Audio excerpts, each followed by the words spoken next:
Hello मेरे प्यारे बच्चों। तो देखो अभी यहाँ पे मैंने आपको बोला था कल के मैं एमसीक्यूज़ देती हूँ। तो मैं कल ही वीडियो अपलोड करने वाली थी, लेकिन मैंने थोड़ा सा पेपर का एनालिसिस मतलब एमसीक्यूज़ का एनालिसिस नहीं किया था, इसीलिए कल नहीं दिया बच्चों। लेकिन जब मैं रात में बैठी थी एमसीक्यूज़ का एनालिसिस करने के लिए, तो मैंने सारे पेपर्स का एनालिसिस किया प्रीवियस ईयर्स के वगैरह। तो मैंने देखा कि एमसीक्यूज़ जो हैं वो आपके टेक्स्ट बुक से ही हैं, जो एक्सरसाइज के अंदर होते हैं एमसीक्यूज़ उसी में के सारे एमसीक्यूज़ थे। तो इसीलिए फिर बच्चों मैंने फिर अभी वीडियो बनाने के लिए बैठ गई आपका। तो चलो यहाँ पे हम एमसीक्यूज़ देखते हैं। सबसे पहले सबक नंबर 1 के देखते हैं। तो चलो स्टार्ट करेंगे। जो बच्चे इंग्लिश मीडियम और मराठी मीडियम से देख रहे होंगे उनके लिए भी पेज नंबर बताती हूँ, आंसर्स बताती हूँ, कर लेना। चलो बच्चों सबसे पहले पेज नंबर 6 पर आ जाओ। पहला एमसीक्यू देखो यहाँ पे, जदीद तारीख नवीसी का बानी डैश डैश को कहा जाता है। तो किसको कहा जाता है? वॉल्टियर को। किसको? एक बार 5 मिनट सिर्फ वीडियो देख के रिवीजन करके लेना, पढ़ के लेना, हो जाएगा। वॉल्टियर को। फिर उसके बाद देखो, आर्कियोलॉजी ऑफ नॉलेज नामी किताब डैश डैश ने लिखी। तो आर्कियोलॉजी ऑफ नॉलेज नामी किताब ये माइकल फोको ने लिखी है। ठीक है, चलो नेक्स्ट। चलो बच्चों अभी आ जाओ पेज नंबर 13 पे, 13। तो यहाँ पे देखो, भारतीय मुहक्कमा आसार कदीमा के पहले डॉक्टर डैश डैश थे। तो कौन थे पहले डॉक्टर? ये नंबर ऑप्शन नंबर 1 एलेक्जेंडर गनघम। उसके बाद सेकंड वाला देखो, ये डैश डैश ने संस्कृत किताब हित उपदेश का जर्मन जुबान में तर्जुमा किया।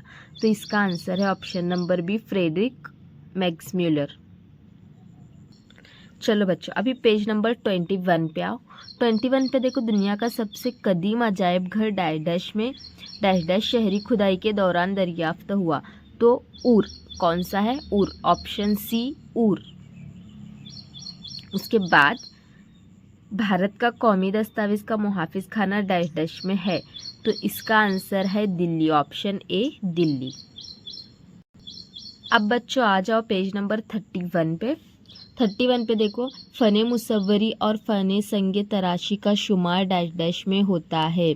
कहाँ पे होता है? बसरी फ़नून, ऑप्शन ए बसरी फ़नून।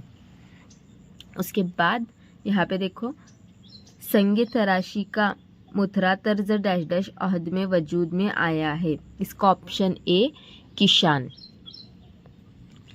अब बच्चों पेज नंबर 37 पे आ जाओ। 37 पे देखो, भारत का पहला अंग्रेजी रोजनामा डैश डैश ने जारी किया। किसने? Option number A James ऑगस्टिस hockey ने। उसके बाद देखो नेक्स्ट, टेलीविजन डैश डैश जरिया है। तो इसका ऑप्शन सही ऑप्शन है डी समय व बसरी। अब बच्चों आ जाओ पेज नंबर 45 पे। तो यहाँ पे देखो, महाराष्ट्र का अव्वलीन कीर्तनकार डैश डैश को कहा जाता है। किसको कहा जाता है? संत नामदेव को। किसको? संत नामदेव को। उसके बाद बाबूराव पेंटर ने डैश डैश फिल्म बनाई। तो यहाँ पे बाबूराव पेंटर ने सिर निधरी फिल्म बनाई, ऑप्शन सी। उसके बाद देखो बच्चों पेज नंबर 51 पे आओ। पेज नंबर 51 पे ओलंपिक मुकाबलों की रिवायत डैश डैश से शुरू हुई। ओलंपिक कहाँ से स्टार्ट हुई? यूनान से, मतलब कि ऑप्शन नंबर ए। उसके बाद महाराष्ट्र में तैयार होने वाली लकड़ी की गुड़िया को डैश डैश कहते हैं। क्या बोलते हैं? ठकी। लकड़ी की जो डॉल बनाते हैं ना उसको ठकी बोलते हैं, ऑप्शन नंबर ए। अब बच्चों पेज नंबर 58 पे आ जाओ। 58 पे देखो, कुक ने डैश डैश बेचने की एजेंसी का कारोबार शुरू किया। तो इसका ऑप्शन ए है दस्तकारी की चीज़ें। फिर उसके बाद देखो, महाबलेश्वर के करीब भिलार नामी गांव डैश डैश के लिए मशहूर है। तो यहाँ पे ऑप्शन ए किताबों के लिए, बुक्स, टेक्स्ट बुक्स के लिए। उसके बाद देखो बच्चों पेज नंबर 66 पे आ जाओ। आलमी शोहरत याफ्ता मुसव्विर लियोनार्डो डा विंची की तैयार किरदा तस्वीर डैश डैश लूर अजायब घर में है। ये तो सबको पता होगा, ऑप्शन बी मोनालिसा। उसके बाद कोलकाता में भारत का पहला अजायब घर डैश डैश है। कोलकाता के अंदर जो भारत का सबसे अजायब घर है पहला, वो है इंडियन म्यूजियम, ऑप्शन डी। चलो बच्चों आप सियासत के पार्ट पे आ जाओ। सियासत, सिविक्स, पॉलिटिकल साइंस पे। तो सारे बच्चे चलो अभी अब बच्चों आ जाओ पेज नंबर 74 पे। तो 74 पे देखो, महाराष्ट्र में मुकामी हुकूमतों इदारों में ख़वातीन के लिए डाइडेश नशिस्तें महफूज की गई हैं। कितने परसेंट? 50%। Answer D 50%।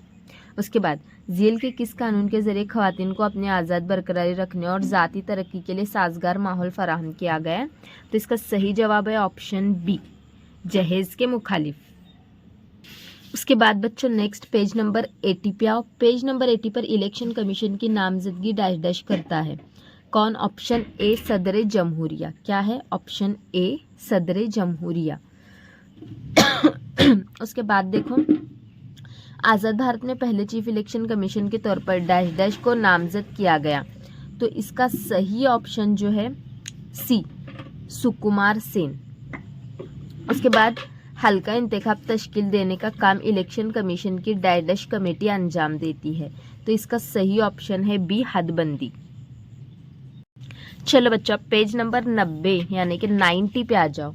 सबसे पहले देखो, यहाँ पे सियासी इक़्तिदार हासिल करने के लिए जब लोग मुत्तहिद होकर इंतखाबी अमल में हिस्सा लेते हैं, इस तंजीम को डैश डैश पार्टी कहते हैं। कौन सी पार्टी? ऑप्शन सी, सियासी पार्टी। उसके बाद नेशनल कॉन्फ्रेंस पार्टी का ताल्लुक रियासत डैश डैश से है। कहाँ से? Option D, Jammu Kashmir. उसके बाद गैर ब्राह्मणी तहरीक जस्टिस पार्टी डैश डैश नामी सियासी पार्टी में तब्दील की गई। इसका सही आंसर जो है ऑप्शन सी, यहाँ पे क्या है? दरवाड़ी मुंतिर कलघम। चलो बच्चों, आप पेज नंबर 96 पे आओ। 96 पे देखो, फर्स्ट किसानों की तहरीक का सबसे अहम मुतालिबा डैश डैश है। तो ऑप्शन बी, ज़रूरी पैदावार को मुनासिब कीमत दी जाए। उसके बाद देखो, ज़रूरी पैदावार बढ़ाने और अनाज के मामले में खुद कफील होने के लिए डैश डैश लाया गया। तो क्या लाया गया इसके लिए? सब्ज़ इनकलाब। अब बच्चों उसके बाद देखो, जमहूरियत में dash dash election, page number 99 पे आओ। Page number 99, last lesson. जमहूरियत में डैश डैश इलेक्शन में हिस्सा लेकर इक़्तिदार में दाखिल होती है। इसका सही आंसर है ऑप्शन ए, सियासी पार्टी। उसके बाद दुनिया के तमाम जमहूरी मुल्कों को दरपेश सबसे बड़ा चैलेंज यानी डैश डैश है। तो इसका सही आंसर है ऑप्शन सी, जमहूरियत की जड़ों को और गहराई में ले जाना। ठीक है बच्चों, एक 5-6 मिनट लगेंगे सिर्फ देखकर एक बार जो है समझ के इसको पढ़ के लेना है एक बार। आपके 5 मार्क्स पूरे पक्के हैं, समझो ये पढ़ लिया तो आपने। तो क्योंकि लास्ट सारे पेपर्स में मैंने देखा है, पूरे पेपर्स के अंदर इसी में से एमसीक्यूज आए, तो करके जाओ अच्छे से। एक आधा कोई भी आया तो आप लिख सकते हो, बीच में का कोई भी एक आधा आया तो आप लिख सकते हो, क्योंकि क्वेश्चन आंसर तो आपने याद किए हैं, लेकिन एक ज़्यादा अभी पूरे पेपर एनालिसिस किए हैं तो पीछे जो एक्सरसाइज मश्क होती है उसमें से पूछें। ठीक है, पढ़ लेना अच्छे से।